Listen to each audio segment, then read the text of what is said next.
Tom Hardy would have killed this. Yeah, I mean, you should just have Tom Hardy play every single Spider-Man villain.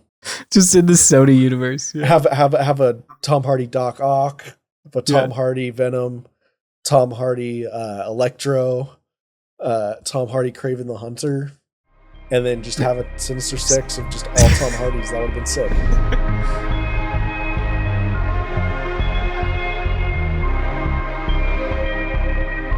Hello and welcome back for the first time in 2025. The Variant Cast is here to preview some movies, talk some news, and just overall have a good time.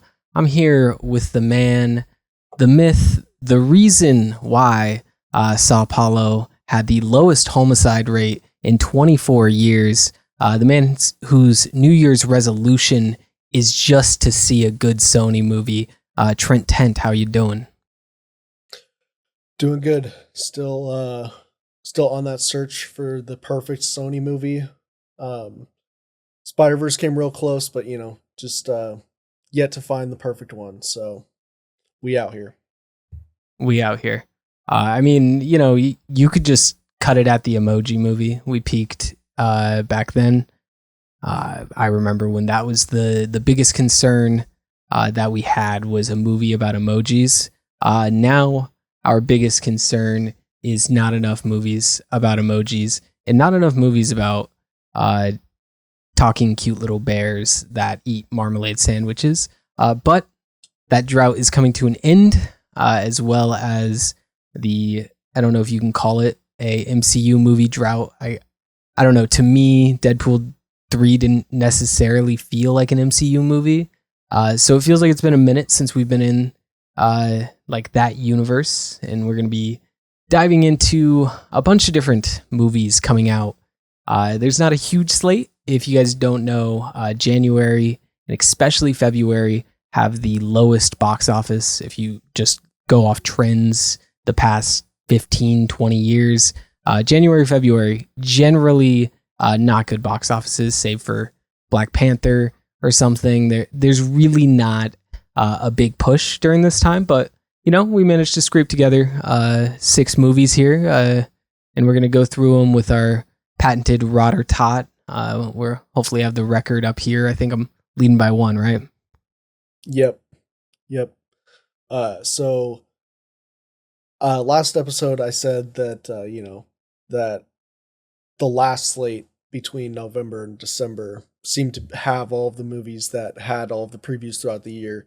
And I realized that's just because of award season, and we're in the stretch where award season movies have all pretty much come out, and it's the stretch between, those movies being released and the end of award season. So yeah, we're kind of just on a stretch of movies that are, like you said, not really box office hits, not much blockbusters. But I think there's a couple movies in here that will do pretty well.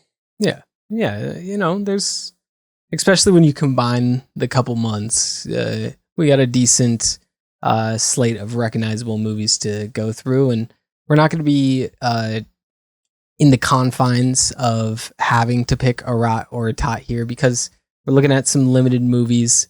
We kind of wanted just to, let it flow.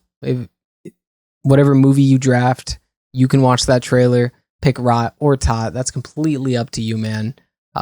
Do whatever your heart desires. If you want to take 3 Tots, if you want to take 3 Rots, go for it. We aren't going to put you in a box here. So let's go ahead and just jump right into it. I do appreciate everyone that is watching this, listening to this. I could do the cliche YouTuber thing about, X amount, percentages aren't subscribed. I think it's like 99.7 for us, which is to be expected. Like, why would I want to see these mugs in your subscription feed? But if you do like us, want to support us, feel free to, hit that subscribe button. I'm not gonna hate you for it. Trent might, but I'll be chill. I'm gonna come to your house and make sure you press subscribe on it if you're even thinking about it. So yeah, that's a real like 2013 YouTuber thing where you're like, oh, make sure you smash that subscribe button or I'm going to come to your house and do it for you. Exactly. That we're taking it back to the roots of YouTube here. And we're going to take it back to our roots, which is very much rooted in rot or tot. Trent, since you are so far behind in the standings, I'll let you have first pick here. And if you pick what I want, I'm going to be angry at you. All right. So I'm going to pick my most probably hyped movie on this list. You know, something that I've always wanted to see. And that is what would happen if Mark Wahlberg was on a plane. So I'm just saying it'd be different. I'm not saying one way or the other. I'm just saying it would have been different. Yeah. Who knows? So we'll go ahead and penguin this. Deputy Harris? Daryl Booth. Hope you like flying. I never flew a fugitive before. Government witness, not a fugitive. Ready to go? I hate this editing style of trailers where there's like boxes. I think I think it's like a ticking clock, could be a metronome of the and just like doing the cuts with that. I've never like, it's fine, but it's a little overdone at this point. Yeah. I do think every movie trailer that takes place in a plane should just omit the music. Oh my God, does Mark Wahlberg have... Jesus, why does he look like that? Hair and makeup went crazy on it. I'm gonna enjoy this.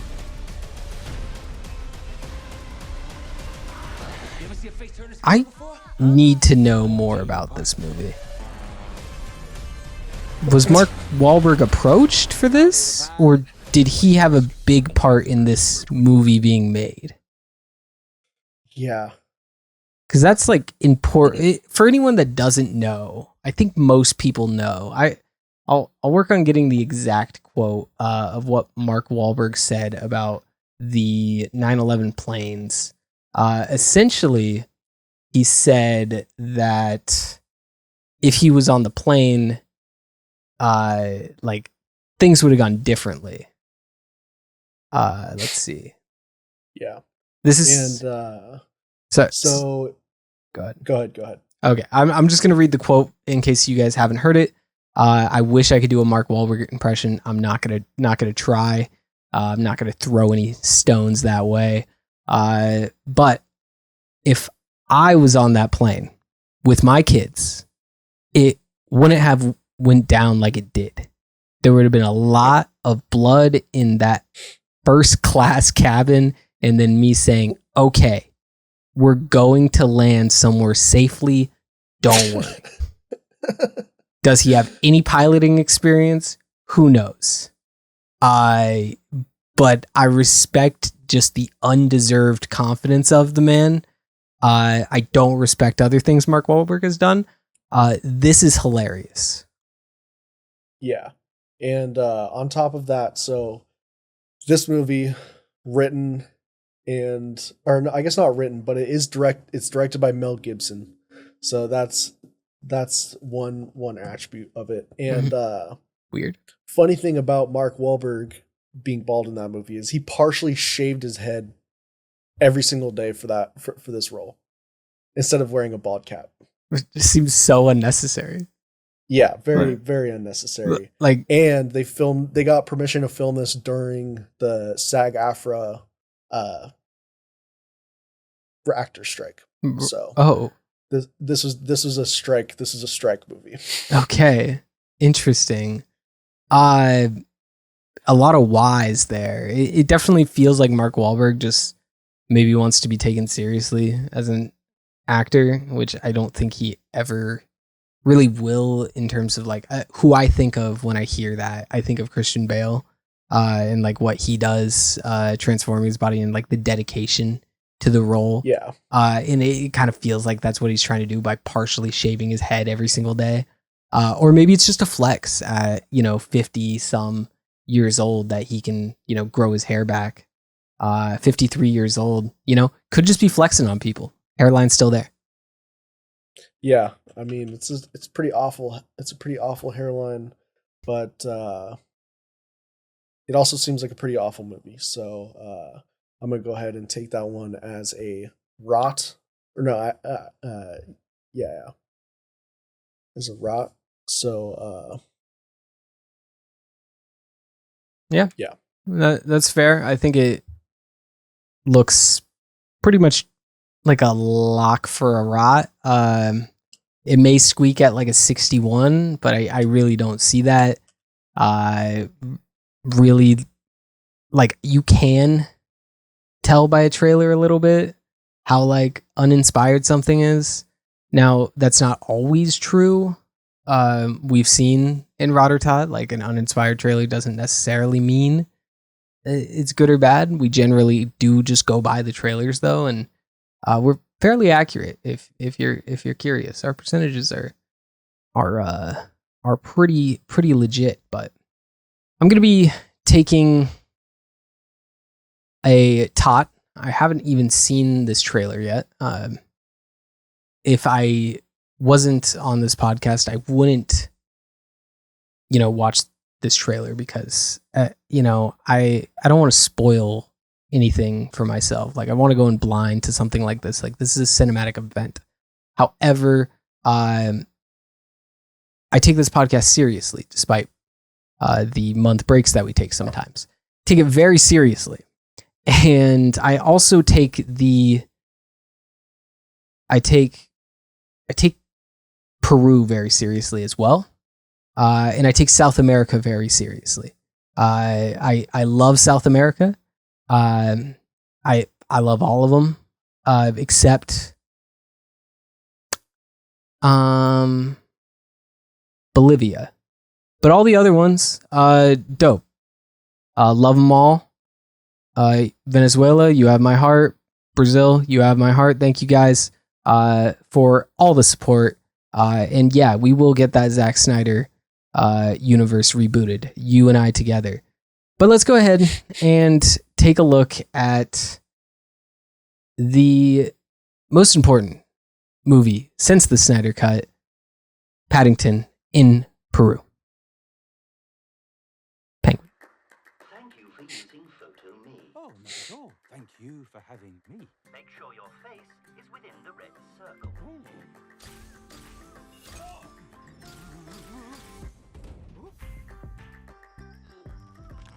Wow.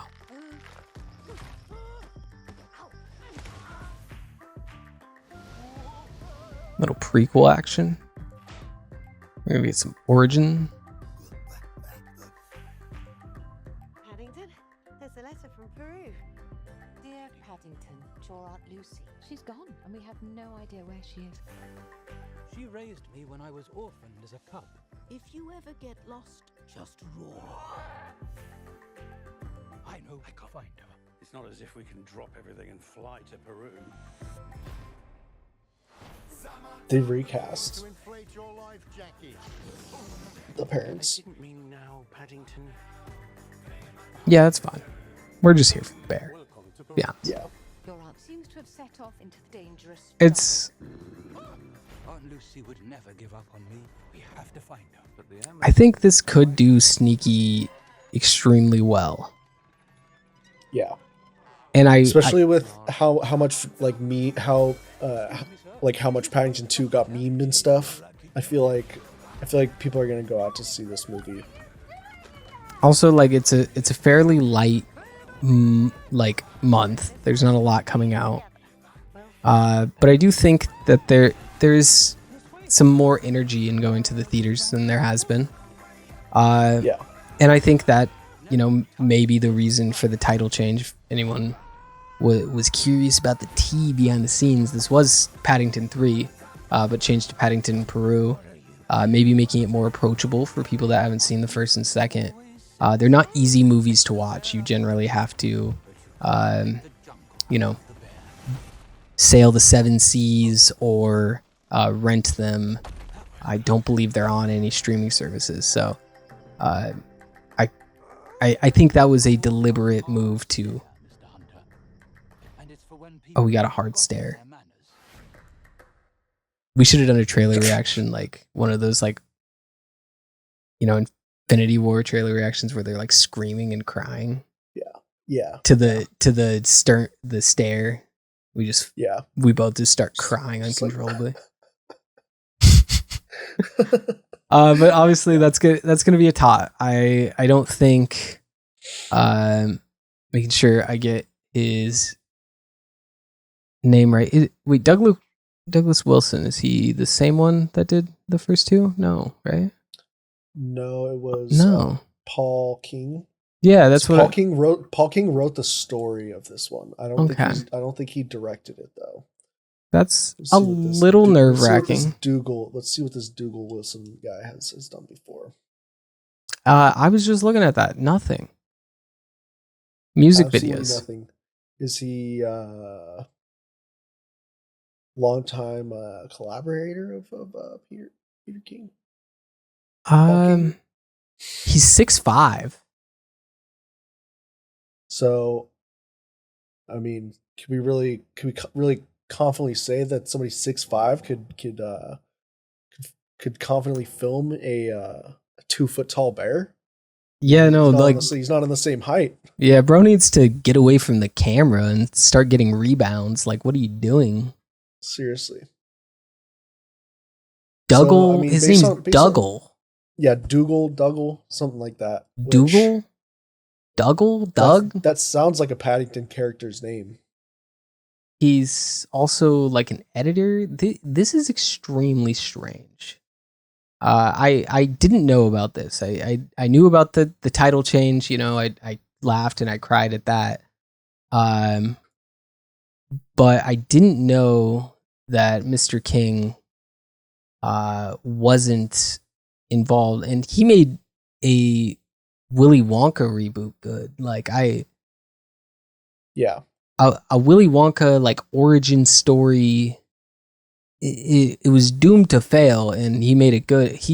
Everything he touches is great. I'm a little nervous, but it is Paddington at the end of the day. He wrote the script. I'm gonna stay with Todd. I would not forgive myself going rot. But without Paul King, I am nervous. I don't know if this had something to do with the strike, maybe, or it was complications with Wonka. He's also doing pre-production for Everyday Parenting Tips, Prince Charming, and Wonka 2. So maybe he was just busy. But it doesn't look like our boy Dougal here is credited with any of the previous Paddington movies, which you would hope to see just being like a no-name director. You know, we'll dig into this, and when it comes out, we'll give you the scoop on why Dougal Wilson was picked. He's from the UK, obviously very UK based, so that makes sense. But who knows? Let's go ahead and we'll see about that, and we'll move on to our next movie, which is really a toss up. I mean, we'll see if audiences are, you know, still feeling that MCU fatigue or not, or if the Captain America franchise can still, you know, carry on the legacy of the MCU in a meaningful way. So we'll go ahead and check out Captain America: Brave New World. Go ahead, Penguin. You asked for me. Here I am. this is like the movie that it's popular to say that it's gonna bomb. Like, this is the one where you're like, oh, this movie's gonna flop so hard. Yeah. Which I don't know if it will. Like, obviously they put it in this release window for a reason. They're not super confident with it, but I think it'll make money. Yeah, I mean, you got Harrison Ford in it. I like, yeah, Harrison Ford probably does want some MCU paychecks, but like, I don't think he would have signed on if this was just like, you know, some MCU slot. In general. Now I'm a He might. He might. He's kind of a bag chaser. Fix it. Watch yourself. You're not Steve Rogers. You're right. I'm not. You know, he had some juice in that "you're not Steve Rogers" line. He said that like he was racist, and it was that was fire. We're on the brink of war. I can't trust anyone. Nothing about this feels right. Captain America. You ever ask yourself who's playing who?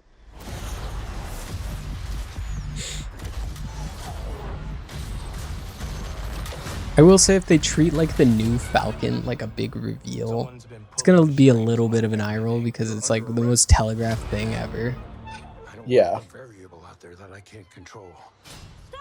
Like, it's okay if they want to like do it, obviously, but like chill with like a big musical score and like a pause for applause. Just like let it happen. I feel like maybe the MCU, hopefully the MCU has kind of moved past that. After, I feel like a lot of people were saying that after No Way Home, how like it was made as like a theater experience, but if you watch it at home, it definitely doesn't have the same effect. So yeah, I think they do listen to that criticism. They'll at least like come up with something new for people to criticize. I do think the MCU gets a bad rap on its humor, 100%. I actually don't think the humor in the MCU is that bad. There's some eye roll jokes for sure. But like the whole he's right behind me, isn't he? Like that doesn't happen in like, maybe it happens like once, maybe twice. I don't know. But it's not like it's happening every single movie like they're acting like. But hey, I think this movie it could be like sneaky good maybe. I think so too. I think that it's got a chance to maybe surprise some people, which could probably help the word of mouth of it, of like, oh, did you watch that new Captain America movie? It's actually decent. So we'll see when it comes out. I think I will take that as a tot. Yeah. I was probably going to stay away from this one just because I wasn't sure if I wanted to take it as a rot or a tot. But statistically, most MCU movies are tots. Just statistically, if you're going to throw it at a dartboard, just go with tot. Because, there's been like 4 rots in the MCU total out of all the films they've done. Trying to think, but yeah. I think that's a good call. Go ahead. And now we're kind of out of I'd say the big name movies. Yeah. And I will say that one of those movies, the Slingshot movie, already came out. Okay.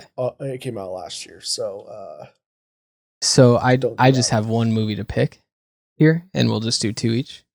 Pretty light, but Oh, you have Unstoppable and The Gorge, yeah.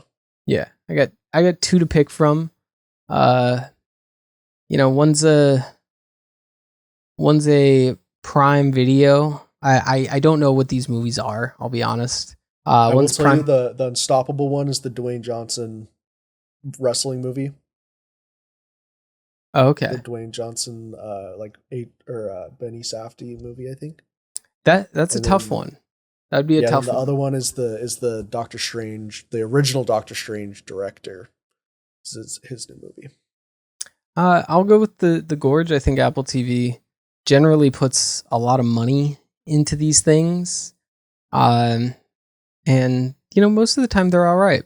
So let's give it a Penguin. It's also 3-minute trailer. Yeah, seriously. 3-minute trailer for like a new IPs. I don't know if this would be considered an IP, probably. No. I have new orders that require me to go dark for at least a year, maybe more. A special assignment in an undisclosed location. As an elite sniper, are you presently under any private or military contract? No, there's not a lot of reasons for me right now. Oh no, this looks kind of bland. What if I gave you a reason? There she is. West Tower observation post.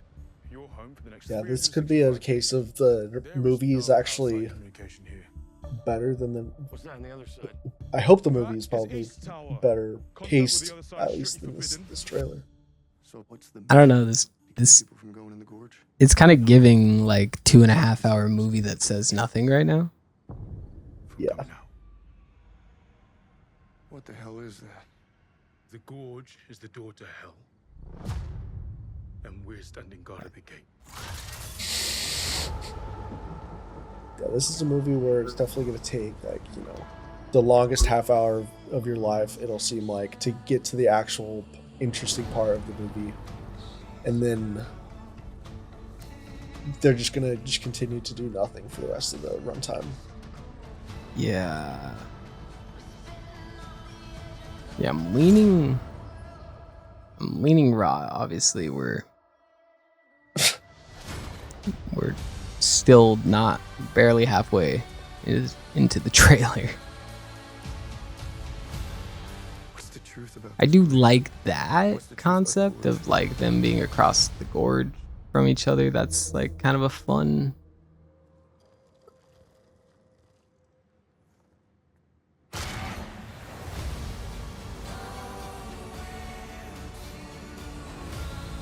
I thought they were just going to show the monster in the trailer.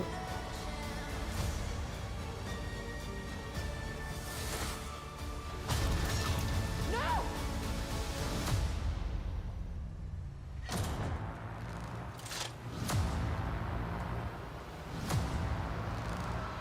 I'm sorry, what?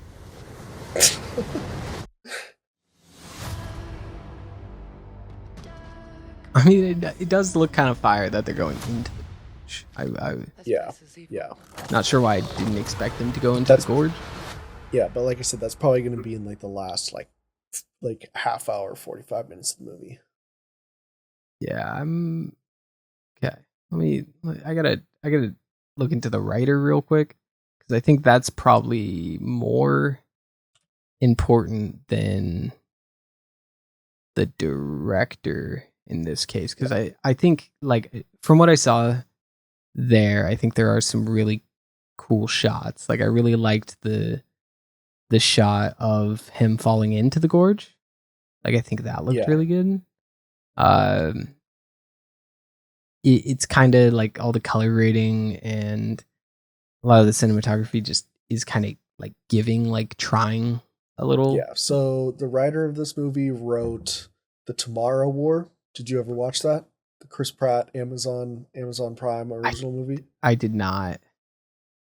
And he wrote Fast X, the last Fast and Furious movie. So yeah, I don't think I have. I like Miles Teller. I like Anya Taylor-Joy. I like Scott Derrickson. I am gonna have to say Rot though. I think that's probably a safe bet. It could go either way. I think this could be one of those movies that gets like a 65% and then it has like an 80% audience score or something. Or it could be the opposite, whereas like 40% audience score and like a 70% critic. I could see either one of those possibilities. Yeah. But just like looking at what Scott Derrickson's done since, he's made a few good horror films. I don't know. I'm just gonna go Rot. I don't. It's an Apple TV original. I'm not gonna put too much thought into it. Yeah. We're gonna go Rot. Apple TV's made some good movies. So it's got Derrickson. I think you're right. I think this movie is going to be way too long. It's going to take way too long to get to the point.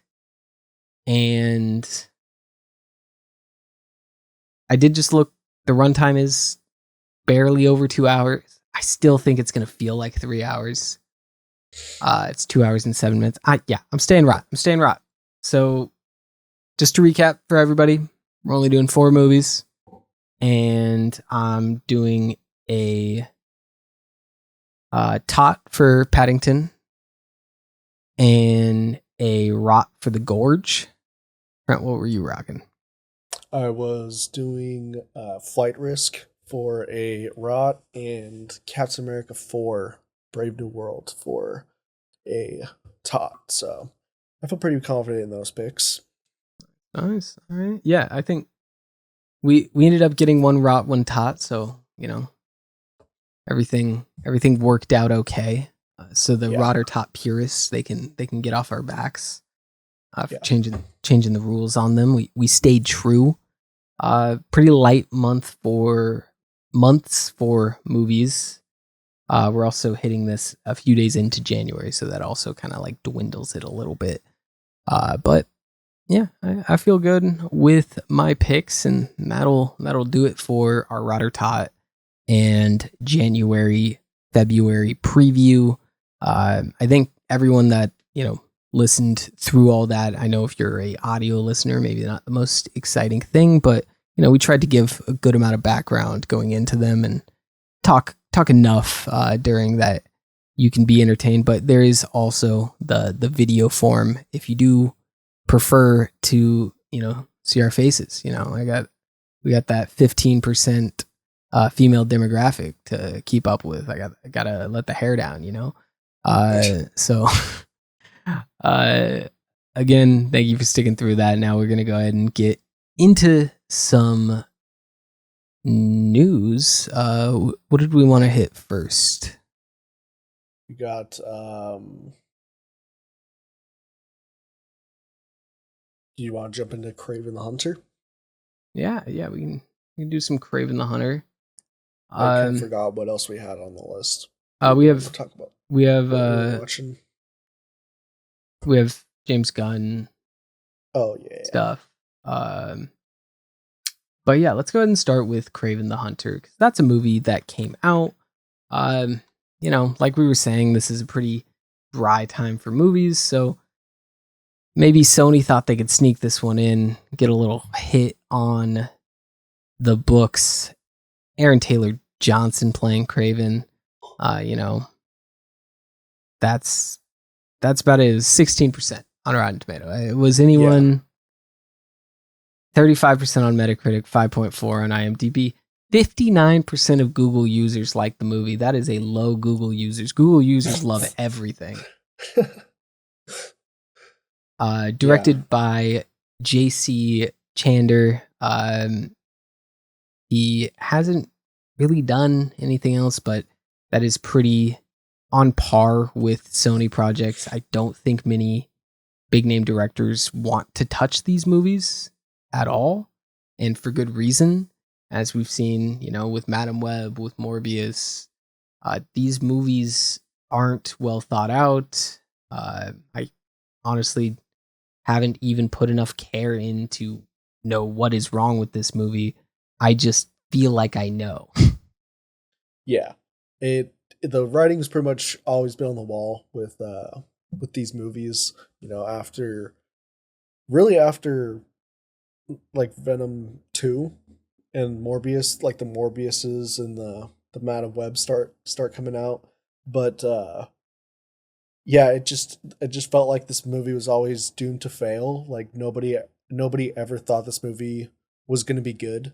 Everything that we ever heard about this movie just kind of seemed like they weren't going by the source material. They weren't they weren't connecting it to anything. Like, so from the beginning, it just felt doomed to fail. And then when you have,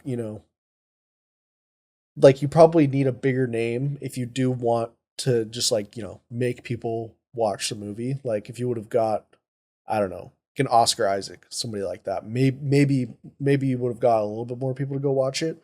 I don't know if Aaron Taylor Johnson is like that big of a name he is a pretty big name, but I don't know if he's enough to be like the sole draw of a movie, you know? Tom Hardy would have killed this. Yeah, I mean, you should just have Tom Hardy play every single Spider-Man villain.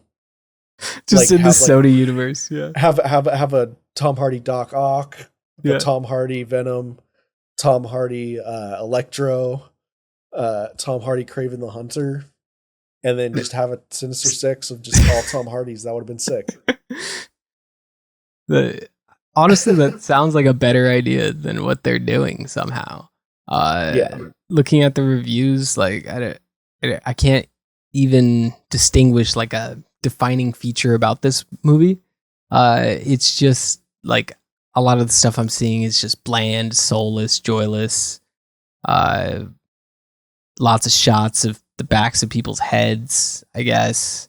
Aaron Taylor Johnson was a miscast. Yeah, about as exciting as the board meeting which it sprung from. I think a Kraven the Hunter movie could be interesting, could be super interesting. But when it's Sony making the movie, I just couldn't bring myself to even look into it. I didn't even watch a trailer for this thing. I had such little hopes, and like we watch movie trailers for this all the time. It just didn't line up that we watched that one. I didn't care to go. If the demographic is missing me, like I can't imagine what the general audiences are thinking about Kraven the Hunter. Like, yeah. Did you happen to see what the Sony CEO said regarding all of these movies and how they flop? So he said he insists that Madam Web isn't terrible, and that the press just crucified it. So basically saying they put out a hit. Okay. And he said that he'll live and die by Madam Web is not a bad movie. Right. I mean, it's got a 55% on like the audience score. He said people on Netflix loved it. Yeah, they love it. Maybe that was the problem. Maybe they should have just sold it to Netflix and made it a Netflix original. Be like, hey, look, Netflix has an original Spider-Man movie coming out. Don't you want to watch it? And then people are like, oh, this is basically free. It's on my TV already. That's how they should have released Madam Web and any single other Spider-Man spin-off movie, if we're being honest. I mean, it has a 2.5 on I think this is Google reviews. I don't know exactly, but there's 9,000 ratings. It looks like about 5,000 of them are 1 star and 3,000 of them are 5 stars. So there's a split. There's a divide. Yeah. I haven't watched this movie, but we were discussing before that we were going to do just a Sony universe retrospective. So we're going to be forced to watch this movie. We'll try to get that in before award season, because I assume we're going to be trying to watch all the Best Picture noms as well. Yep. So we got a lot of movies coming up here on the pipeline, but we'll be covering like just the Sony universe in general. We're assuming that Kraven is the last entry, but I feel like I've assumed a lot of things are the last entry, but I don't think there's anything else coming down the pipeline. Correct me if I'm wrong. I don't think so. They said that, they basically said that this is the end of the Sonyverse. So they're not making any more. They're going to continue on with the into the Spider-Verse series, but basically the Sonyverse is dead. I really don't understand why they never like tried to actually do Spider-Man. I know they can't do Spider-Man, but why didn't they try to do like one of the actual Spider-Man and like put a budget to it? Like, yeah, like they should have done like a Miguel O'Hara movie. You could have done Spider-Man 2099. That would have been a fairly big budget to do. I know aren't they doing a Spider-Man noir like live action thing? Yep, with Nick Cage. That's a TV show, isn't it? TV show, yep. And there's a set picture actually of him in his full Spider-Man noir garb, like riding on top of a car. So we're gonna get some action scenes, potentially just for a flashback. But they say that he fights somebody like in episode 1. So maybe it's like a thing where, you know, he's no longer wearing the suit. Maybe there's just a flashback, but we'll have to see. But Nick Cage signing on makes me at least intrigued to watch it. Yeah, for sure. And it's just it's so strange with like, especially like with how Into the Spider-Verse created like all of this buzz around these different Spider-Men, that they kept choosing to do villains instead of doing like Penny Parker or Spider-Man Noir. Like this Nick Cage series, it might be decent. Like I said, I'm interested because it's Nick Cage. He would have been a better box office draw than Kraven the Hunter, Aaron Taylor Johnson. Like, why not make that movie? He wants to do it. Like, I don't understand the decision making at Sony that they kept going down this route. And like the canceled projects are honestly just as bad as the ones that were made. It's wild how they didn't have a good idea pretty much ever. Yeah. They just always seem to just be at a loss, like of what to do, when like they literally have the most recognizable comic book character of all time. So. There's also like anti-heroes that they could have done movies about, like Prowler. You could have done a Prowler movie with Donald Glover. Maybe not. I don't know if Donald Glover would sign on for that, but there's so much stuff. So much they could have done, and they squandered it. And they released another movie under 20% on Rotten Tomato, which is kind of impressive from a studio. Yeah. And yeah, I mean, there was another report that came out saying that sticking on the Madam Web, but Madam Web was the only Marvel or DC title to be excluded from even being eligible for a Best Picture nomination. Eligible? What? Yeah. I would be curious what determines eligibility. If it's budget, if it's like just review scores, or it doesn't. It doesn't meet the Academy's diversity and inclusion requirement to be nominated. What? Let me look up this. Well, Trent is looking into this. I'm very interested as to, cause in my head, I see a lot of like the Madam Web. There's people of color. There's women. There's probably a man in there. Like what do we need to include here? Was there not enough Irish people? Well, we're looking into that. I'm gonna pull up some of these Sony universe cancellations because I know there was I think like a Bad Bunny, like the artist Bad Bunny was going to be in movie. Looks like.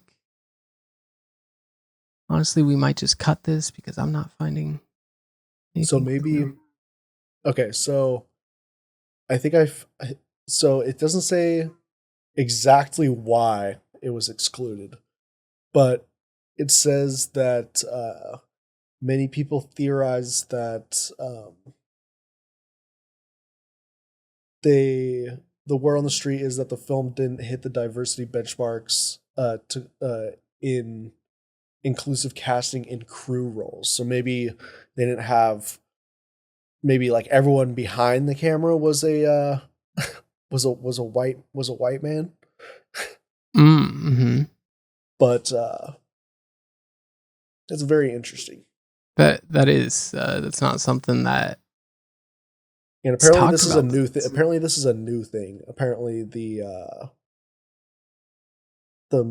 Oscar, the Academy of Motion Pictures has just like implemented this type of diversity raise criteria, representation, and inclusion standards for excellence. So, I guess that makes sense as to why it's the first. Because I'm just thinking, like, what would be the criteria that we're going to like be like, oh yeah, Incredible Hulk, we're gonna nominate, or any of these other very poor. Do you say Marvel and DC or just Marvel? Yeah, Marvel and DC. So like that Catwoman. That technically means Kraven too even met the standards of being eligible to get nominated for a Best Picture. Which that's the headline right there. Well, when we go into our Best Pictures, I will read up on this a bit more, see if we can get you guys a answer of like what exactly the criteria is with this new diversity standards. But interesting nonetheless. But yeah, that's pretty much a cap on the Sony universe. I think we could put this honestly below the Dark Universe. Like if you're going to tier rank universe, like the Dark Universe had one entry and they were like, this is bad, and they stopped. They're like, we gotta get out. We're not feeling this. Yeah, but you gotta respect it. Yeah, for anyone who's unaware that the Dark Universe is just the Mummy. They planned on having a bunch of like public domain, like Frankenstein, all of these like horror movies. It was when like the Avengers was really big, and everyone was like, how do we do this with no IPs? And so they made the Mummy and it flopped and the universe flopped, but they stopped. They didn't keep going. Yeah. But Ty, luckily you can go check out the Dark Universe at Universal Studios in Orlando, Florida. Because I'm pretty sure they have a whole Dark Universe section of their park dedicated to the Dark Universe. So you could go check that out. As they should. It's not dead. It lives on in infamy. Honestly, I would like if Sony made the hallway with all the like villain like things that the guy is walking past. You know what I'm talking about in that Amazing Spider-Man 2 after credit scene. If they made that hallway, I'd walk down that hallway and I'd feel so I'd be lit. I'd be lit for sure if I got to walk down the hallway. The villain origins hallway. Hell yeah. They should add that to Disneyland. Right in front of the collectors thing. They should have the Sony hallway. Sony after credits hallway. But yeah, I won't miss it, and it'll definitely be back somehow. I don't know what happened to Amy, I think was her name. That would just like, she'd like get on interviews with Kevin Feige and she'd be like, yeah, the universes, they're connected. And then Kevin Feige would be like, no, they're not. Yeah. But she would always word it super weird. She'd be like, they're in the same space in time, and they could meet up in a way. Yeah. And then Kevin's just sitting there, just like stone faced, hat forward, not emoting at all, internally screaming. And I think that's a good metaphor for the Sony universe, is just hanging on to Marvel, internally screaming. Yep. I think that describes it pretty much perfectly. And I think I was gonna transition with people that are externally screaming. Oh, go ahead. Yeah, because there's the internal screams of high level execs, and then there's the external screams of r/Snyder Cut. As you probably know, DC released the Superman trailer, which is kind of the big live action reveal of James Gunn's DCU, whatever it's being coined as. I think it's just DCU, DC Universe. Which good on him. DCU was always complicated for me. I have a very small brain, and the extra letter definitely definitely made it a struggle. I do understand why they did that, because like there is like a DCU with like whatever. So it's being kicked off in a couple ways right now. One is Creature Commandos, which is currently airing. We'll talk about that here in a second. But also the trailer that made some waves. I think my favorite thing about it, though, I don't know if anyone else experiences this. If you use Reddit or like X or anything that like aggregates to your algorithm, because I can't help myself from clicking on like a Snyder post and reading the comments. I need to. It's like an addiction for me. And like my Reddit algorithm has identified that, and I am not subscribed to r/Snyder Cut, but I might as well be, because any post is getting put on my feed so that I can look at it. And there have been some absolute classics, like just taking imagery from James Gunn's Superman trailer and just like putting it side by side with whatever like screenshot they can find from Man of Steel and being like, he copied him. Yep. Snyder is the blueprint. I love that stuff. It's completely useless. It's like the most terrible content, but like just knowing someone went through, not only watched this trailer several times to get all these screenshots, but also got on Man of Steel and took more screenshots so they could put them together so that their favorite director could win a imaginary battle in their head it's just like peak internet to me. Yeah. And then like the funniest part is James Gunn is just like, yeah, Zack Snyder said it was good. He contacted me, said that he liked it. and then that, like him saying that, people are like, he's lying. Yeah. He's lying. If Zack liked it, why wouldn't he just say himself? Yeah. Huh? I didn't see him post on Vero. I've been refreshing Vero all day and he hasn't said anything. Yeah. I didn't know it. That's what it was called. I would have known about that. I really did not know what it was called. I just kind of... I'm pretty sure that's what it's called. I got this up on the screen here now for people to see. This is what I'm referring to. I can't zoom in. This is what you're gonna get here. Some of these are the craziest stretches. Just not like the same. There's a guy looking at the camera. That's pretty much the same thing. Him just with his arm over his shoulder. I don't get this one where it's like crypto and then like him as a kid. There's a flag, and that's like when Zack Snyder had a flag. Completely different. But you remember that's just a shot from The Flash too. Yeah, like well, not even Zack Snyder. Well, like James Gunn just watches everything that might be associated with Zack Snyder. Yeah. He might steal some Rebel Moon shots. For those people made Superman logo. Look, he copied it. He made them have Superman flag. I think my favorite one though is is that just the sky? Wait. Yeah, no, the sky, and then there's just wait, I gotta do some the just like Superman in the sky.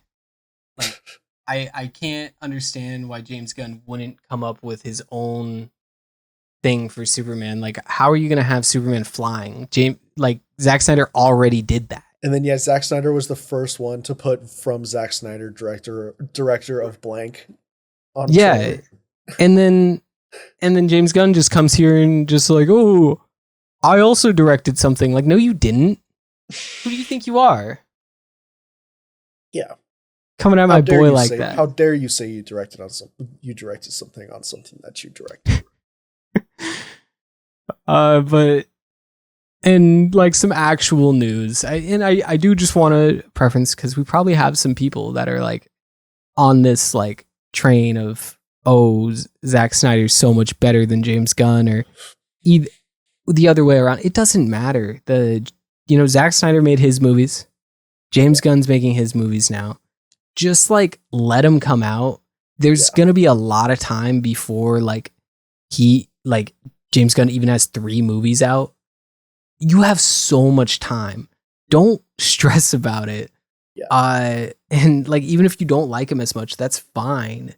Like, unfortunately, movies are a business about money, and the Zack Snyder films were not super profitable, so he's not making them anymore. He's still making movies. You could still watch his movies. You're all good, and you could watch the previous movies. He got that Snyder cut. Like, you guys got fed. And I'm sorry it came to an end. I wish you got the ending that you wanted, but it's over now. Yeah. And now James Gunn's making his, and James Gunn cares a lot about this franchise. He does. He cares a lot about comics. If you've ever listened to him speak, the little details he puts in stuff like Creature Commandos is just like, wow, he had to really know his stuff to even think to do that. I've definitely, I'll be transparent. I prefer James Gunn films historically. I just do. They're just more my style of film. I do like raunchy humor and gore. Like, I can sit here and say that. I don't think that makes me less intelligent than someone that likes, slow action sequences and, drawn out thing. I don't think either, it's just a preference thing. Yeah. It'll be all right. You might end up enjoying a James Gunn movie.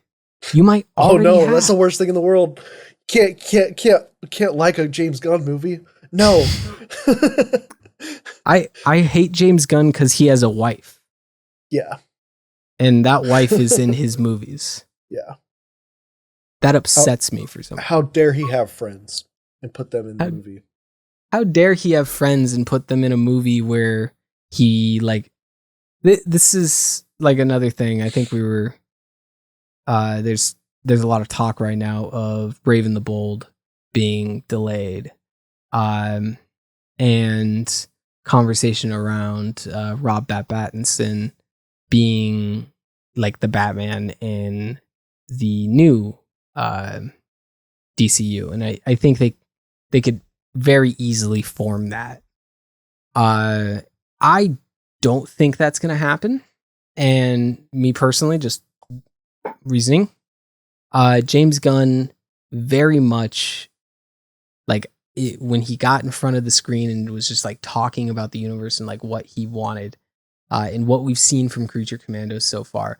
If you look up the cast of Creature Commandos, they all look, the voice actors all look like the characters. And the reason that is because they're going to be in live action. You're going to see these people that you've only seen in animation. They're going to show up in a live action thing. I mean, we've already kind of seen it with Weasel. Like, he was a live action character, and now he's in this cartoon, and it's the same guy playing him. I forgot his name. Sean the guy. Yeah. So I personally, whenever I hear cast rumors from for the DCU, I always pump the brakes if it is a big name, because James Gunn wants video games set in the DCU, and he wants all of those voice actors to be there. I just don't see Robert Pattinson being the guy that's like, oh yeah, I'll come do some voice work so I can be a cameo in Creature Commandos season 2. Yeah. There's a reason that no one knew the actor that he picked for Superman. It very much, they're wanting to get them on long-term cheap contracts, people that are going to be available for them. They know that they're going to become big stars off of this stuff. But Robert Pattinson's already a big star, and he is pretty selective about the stuff that he does. So I'd be surprised. Yeah. The only reason why I would say I would argue the other way is like we seem to have what is like a perfect embodiment of Superman. And Robert Pattinson seemed to be like the perfect embodiment of Batman. But if we were somehow to like if they were somehow to interact, like I could totally see it working.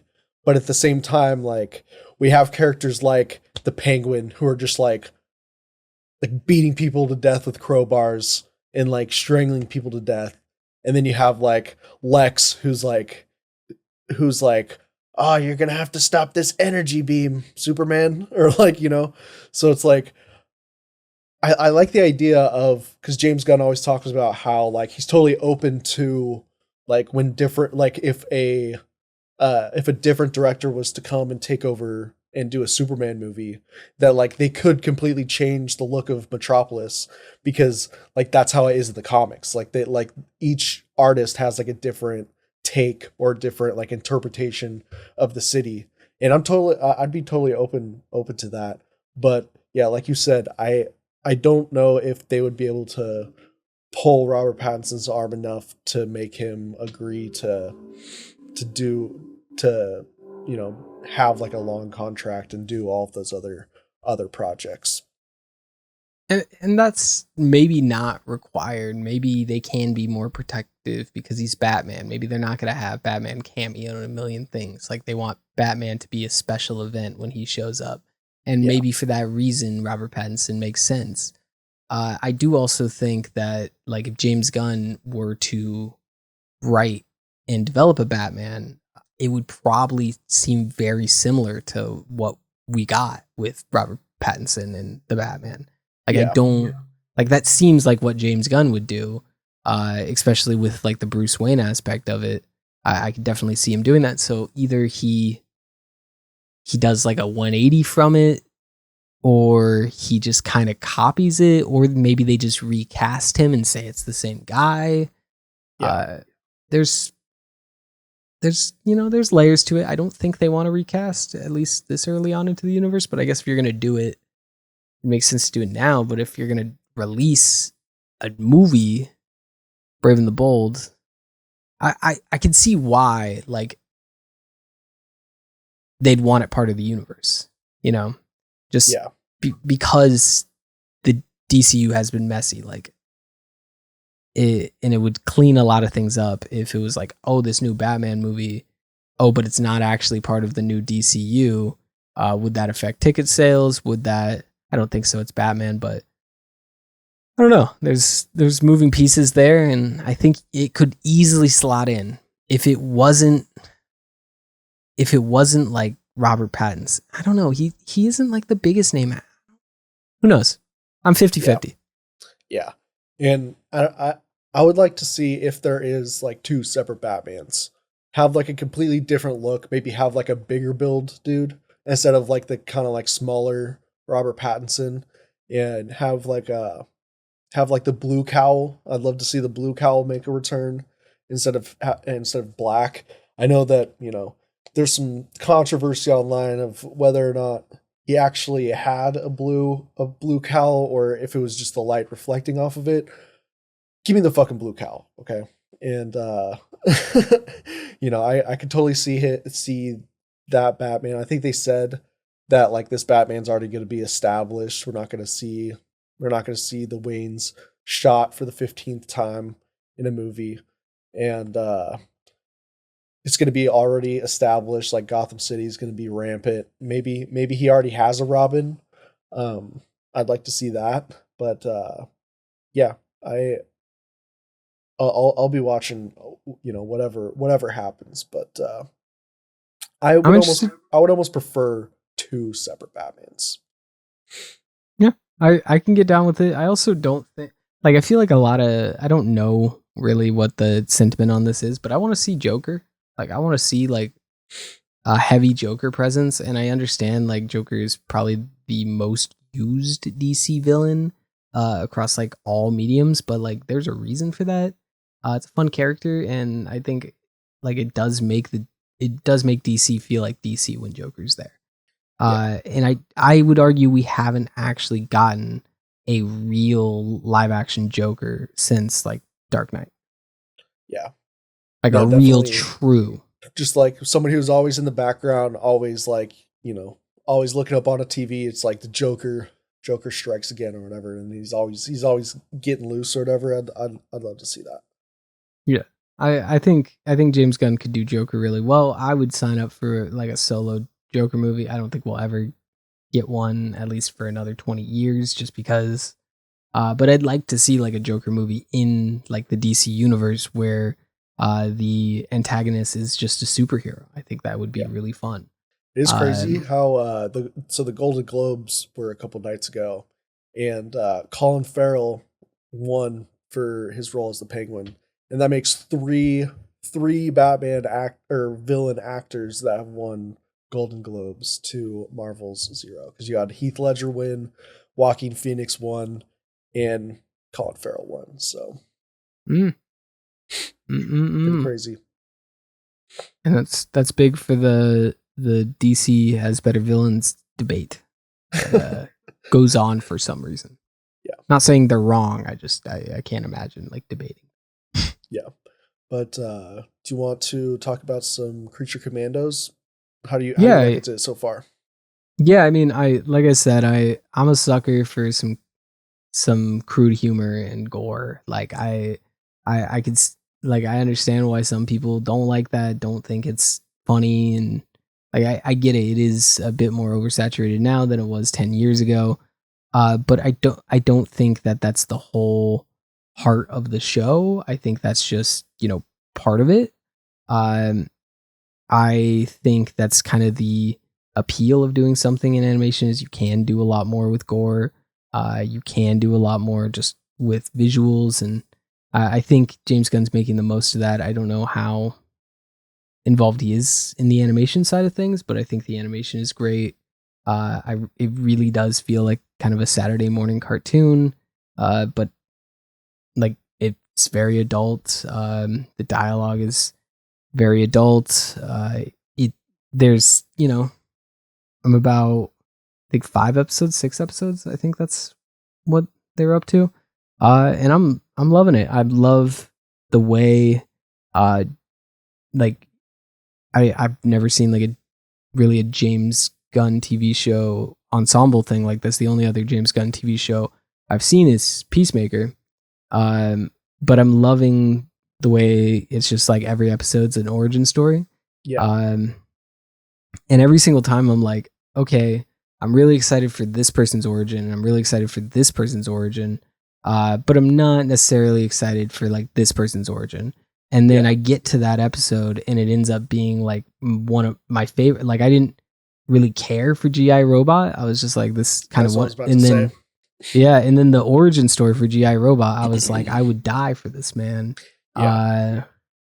It was great. And I'm really excited to see the origins that we haven't seen because of how well those were done. So I wanted to cry during the Weasel origin. Yeah.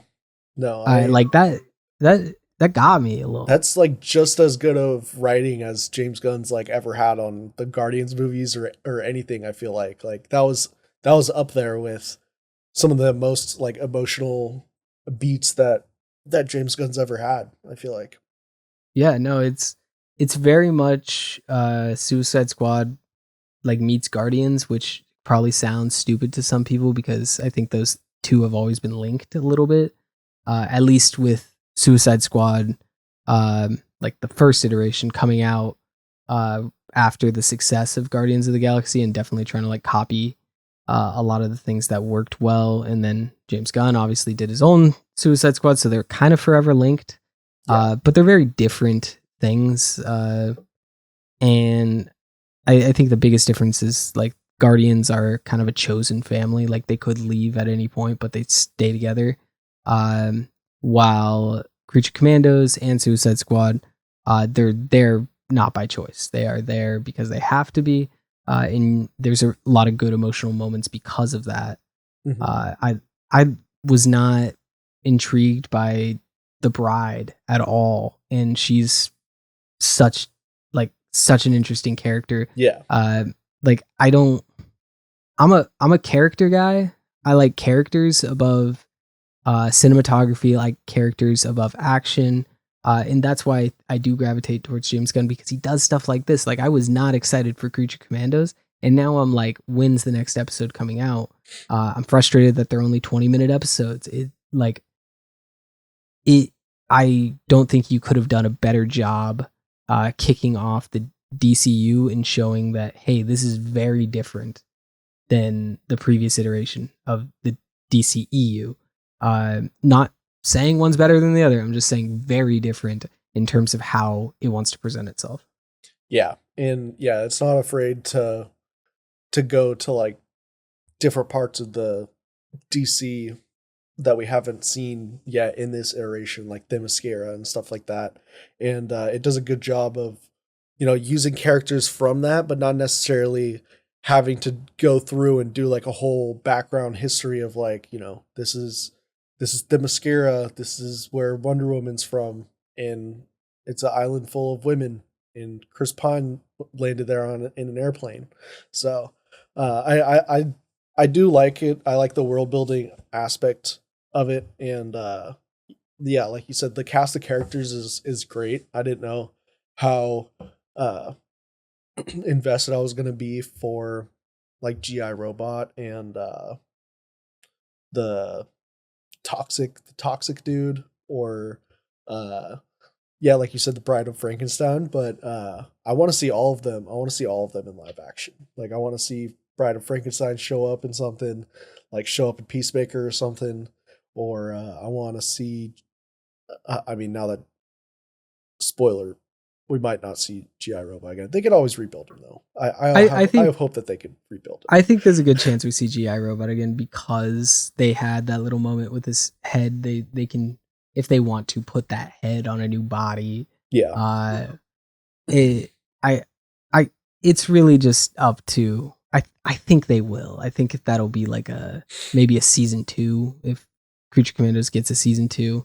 Yeah. I think if it does, knowing James Gunn, he'll want it to be like a rotating cast. Yeah.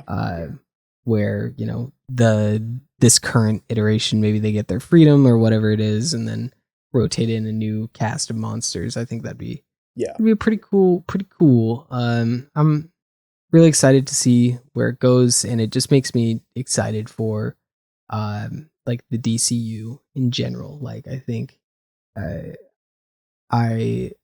kind of got into comic books because of the MCU. I am 25, so I grew up right in the prime of the MCU when I was like 12 to 16 was like the prime of it.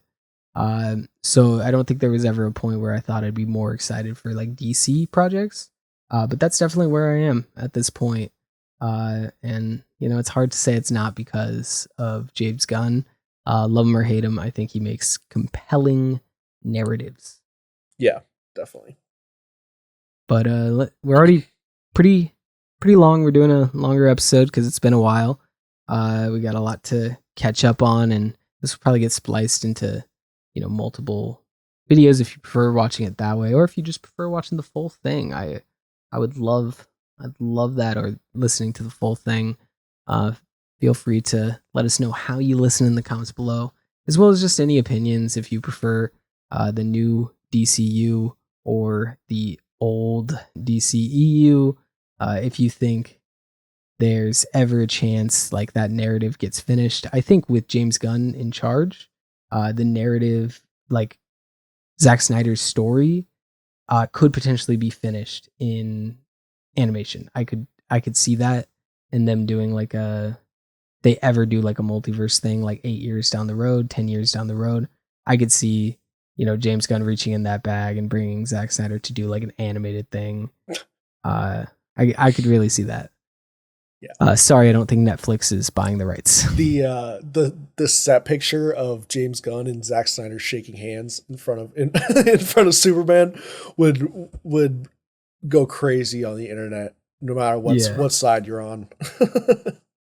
Honestly, if you're not even into like movies, something like that would transcend the bubble.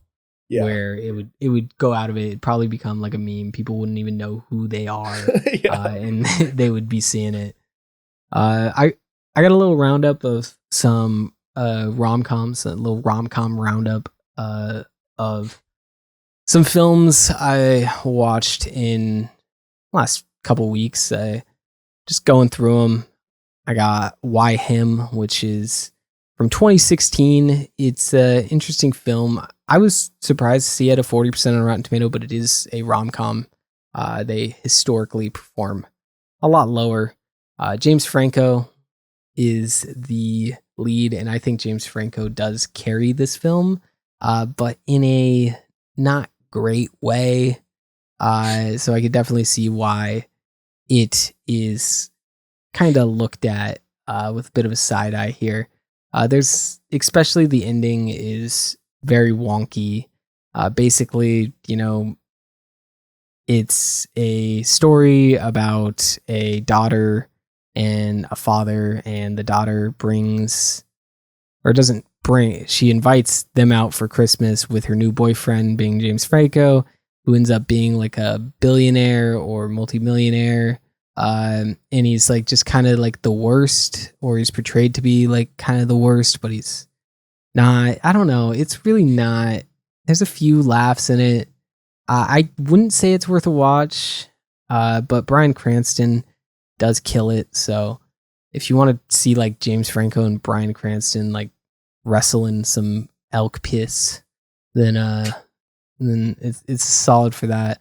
It is a holiday movie, so we're a little bit past kind of that vibe. I would say it's a good background movie when you just don't want anything serious to watch. I also watched Anyone But You, which is also kind of like that, with Sydney Sweeney and Glenn Powell. I didn't watch this movie when it came out. I don't know. I get a little annoyed whenever there's like honestly a man or a woman, but especially like women, and it transcends from like the Megan Fox Transformers era, where there's just like this one woman that like the entire internet just lusts over, and that was Sydney Sweeney for a bit. And I just, it turned me off like watching anything with her. I don't know why I'm like that, but I was just like, I don't get the hype. Like there's so many attractive women in Hollywood. I don't know why we're latching on to one and like turning it into this thing. But it's an okay movie. Like there's, I really like the helicopter scene. If you've seen it, you know what I'm talking about, where they get lifted and they're singing together. Like that was a cute scene.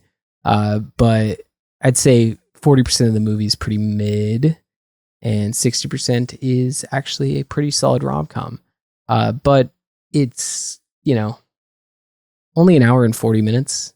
I wish more movies were just like an hour and 15. I know that's like just not how you do movies, but like we could have a nice little lane for movies that are 70 minutes, 75 minutes. We could bring that back. Yeah. Not every movie needs to be an hour and a half plus. It's facts. And then kind of rounding up my roundup, I got Holiday Touchdown, a Chiefs love story. Me and Trent were actually going to do a little feature on this. I was very big on wanting to do a feature, but life came up, and it's kind of a seasonal video. So instead, you guys got the wonderful video about the Christmas Vacation sequel that I didn't know existed. So if you are also shocked to know that there is a sequel to Christmas Vacation, go ahead and watch that video. And that was uploaded, I believe the last video uploaded before this one. It's on there. Yep. But we were originally going to do Holiday Touchdown, a Chiefs love story. I think this would have made sense for us, me and Trent, big football fans. It's just now coming out. The actor, he really looks like Butcher from The Boys to me. And there's a lot of like sports references that make zero sense for a sports movie. Yeah. There's Santa, who's like a character in it, and it's a Hallmark movie. I don't know if I said that. Hallmark movie. Santa is like kind of magical. I don't know. There's a magic hat that like grants the Chiefs wins. And then Santa steals the hat for no reason. and then returns it on Christmas Day, and people act like it's a Christmas miracle when he just stole a hat and then gave it back later. There's like a really weird scene with a Chiefs O lineman where, like, if you know football, even if you do know O lineman, you're aware that nobody knows O lineman. Like if you just saw your favorite team, if you saw the five starting linemen, you could not name their put names to their faces. Yeah. Most people can't. Yeah. But this lady can't. She's like, oh my God, I just met Trey Smith. I bet Trey. Oh my God, that's Trey Smith right there. He's like the third best offensive lineman on the Chiefs. Oh my God. And then like there was players that I just like. I'm very good with player faces. I did not know that was Mecole Hardman, or why Mecole. Like, how much did Mecole Hardman get paid to show up? Why it's did funny how Clyde Edwards-Helaire got like waived or something like a week after this movie came out too, that he's in. At least he's a recognizable player. Like, I don't think I've ever seen Mecole Hardman's face. Yeah. But yeah, no, he was there. It's interesting. Like, I'm not gonna lie, I definitely expected like cameo from like one of the white guys on the Chiefs, like a Noah Gray, or maybe not a Travis Kelce, but like there was a Mama Kelce. Yeah. Which they got Donna Kelce. Apparently she's in multiple Hallmark movies. Cause Kirsten said that she was watching another Hallmark movie, and then she just shows up in like working at like a bakery in Philadelphia or whatever. So she just has like a Hallmark contract. Well, there's a good chance that that movie that she was watching also was being like filmed simultaneously with this one, and they just had her like go down to a different set. I think that's a good possibility. I do know that there's another like football like themed Hallmark movie that's like kind of trying to cash in on the Travis Kelce Taylor Swift thing.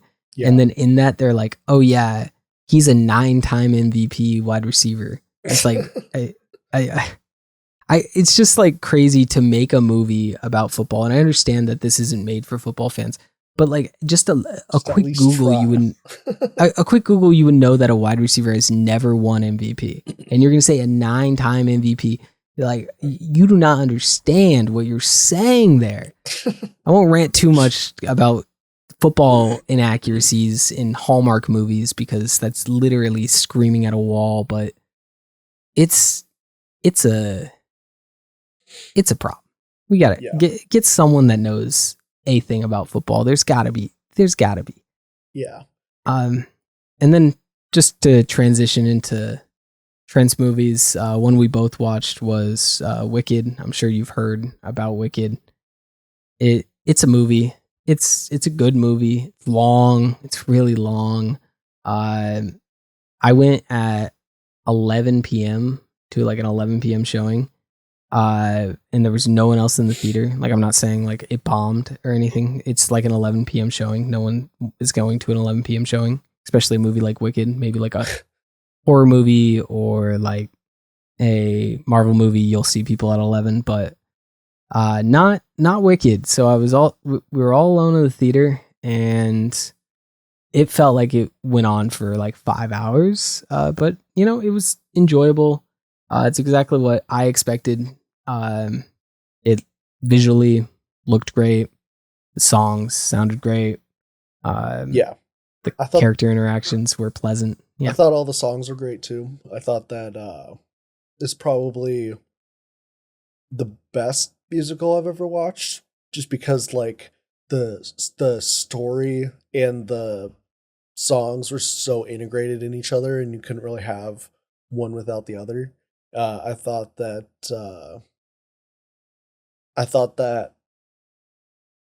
Cynthia, whatever her name is, did a really good job as the witch, or as fucking what's her name? Glinda? No, not Glinda. It was I don't know how to pronounce it. Something with the E, maybe. Elphaba. Alphaba. Oh, it's A. Alphaba. So, I thought that she was really good. I enjoyed her songs. I feel like a lot better than the Ariana Grande songs, Cynthia Erivo. But I would probably, give her the Oscar over Ariana Grande. But who am I to judge? 100%. 100%. It's Yeah. not close. IMO. So I saw everyone talking about how Ariana Grande deserves an Oscar after that, and I was like, she did such a way better job than her. Like they were both good, but like she carried that movie. Yeah, no, I'd get with the Ariana Grande like Oscar nod if she wasn't the second best in the movie. Like I don't know what else you could say. Like it's just, how are you going to give it to the second best performance in a movie? Yeah. I also, liked all of the lore and stuff surrounding the Wizard of Oz. I always liked the Wizard of Oz movie, and this does just a really good complimentary piece to it. And I am excited that the next one's already done filming and coming out this year. I think that's big ups that they filmed them both at the same time. So that's a big plus for it. And I think that'll definitely help them remain in the public consciousness, like until the next movie comes out. And I don't think that there'll be as big of a gap as sometimes we see with these like TV shows and stuff nowadays. Or Spider-Man Across the Spider-Verse. Yeah. Or that. Pain. Yeah. But another movie that I watched recently was that I just have to talk about is Red One. So this is the Amazon Prime Dwayne "The Rock" Johnson, Chris Evans movie. And never has a movie been more obviously written for Ryan Reynolds. I mean, I feel like whoever wrote this movie just went into like ChatGPT and was like, write me a buddy cop Christmas movie starring Ryan Reynolds. And then like literally every plot point throughout the entire movie just felt like it was like somebody just typing into like an AI bot being like, come up with some new lore for a villain for Santa Claus. And then like it would just like, oh, the Christmas witch. And then it's like, okay, so I guess we're dealing with this now.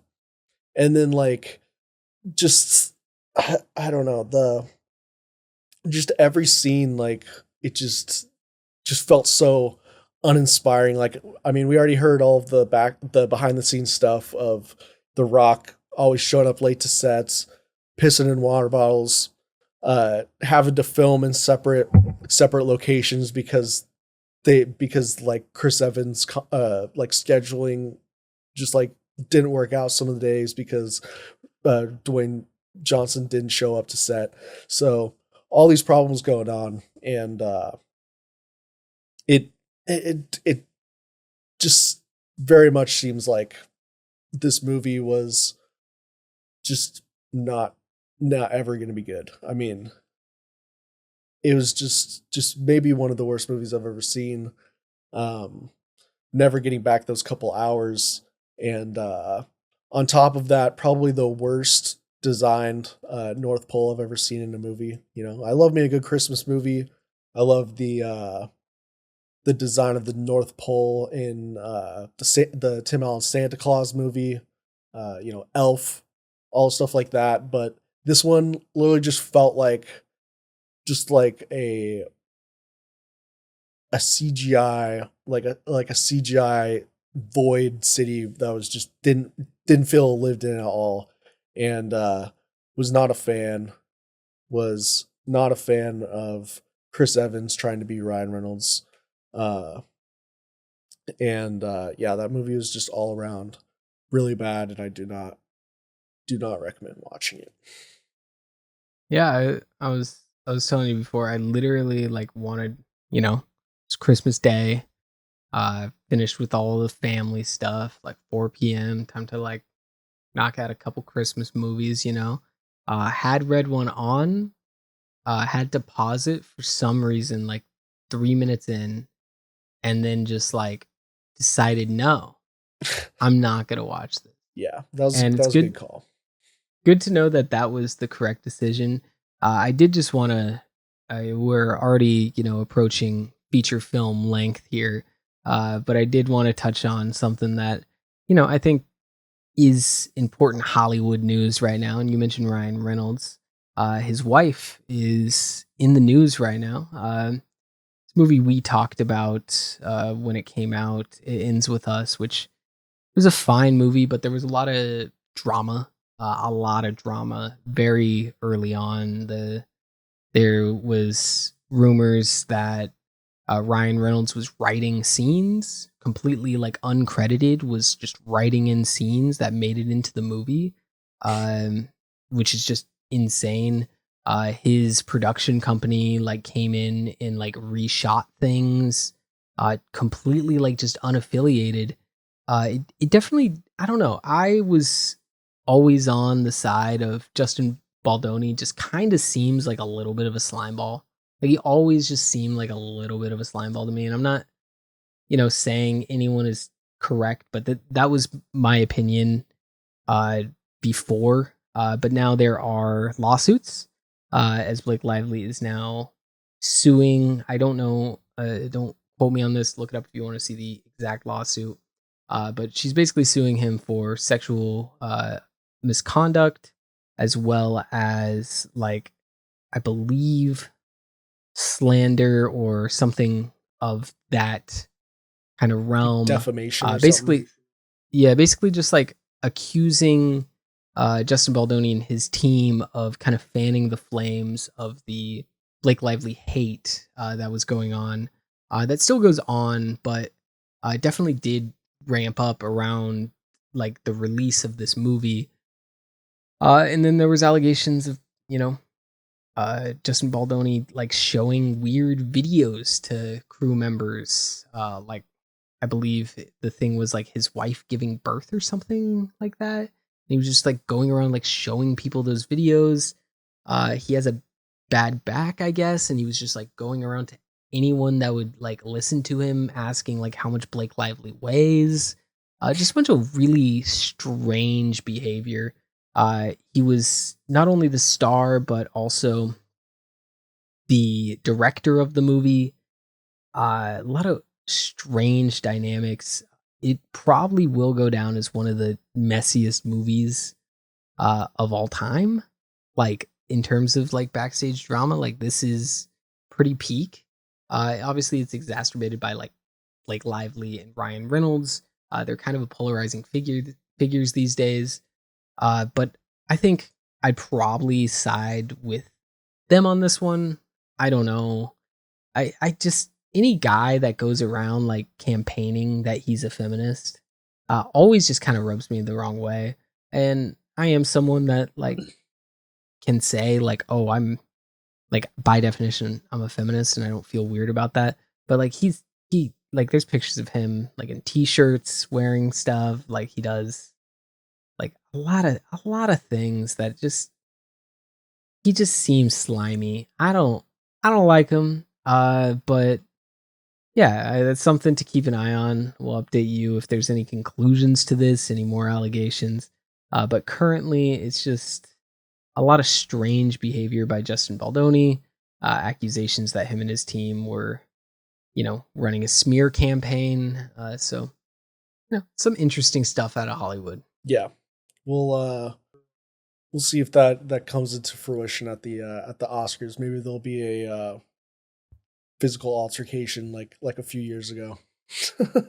I don't think Justin Baldoni is getting invited to the Oscars. But I would like at least one joke. The movie title, It Ends With Us, is right there. Like you could say something about, oh, and Ryan Reynolds made sure Justin Baldoni's career, just like the movie, it ends with us, or I don't know, man. Figure it out. Whoever will be hosting or presenting an award. If you want me to, I wouldn't recommend it. Conan O'Brien's hosting the Oscars. Love that. Love to see that. Wait, what? Conan O'Brien. He's hosted the Oscars this year. Oh, I thought you were saying Ryan Reynolds was. I was like, what? There was talks. People wanted him and like Hugh Jackman to do it together, but it would have been kind of fun. People are always also trying to pair people. Like they're like, oh, we need to get all 3 Spider-Men to host the Oscars. Right. Like totally. Because Tobey Maguire's totally down to do that. Yeah, and they're all just so effortlessly funny all the time. It's not like those jokes are specifically written. Yeah.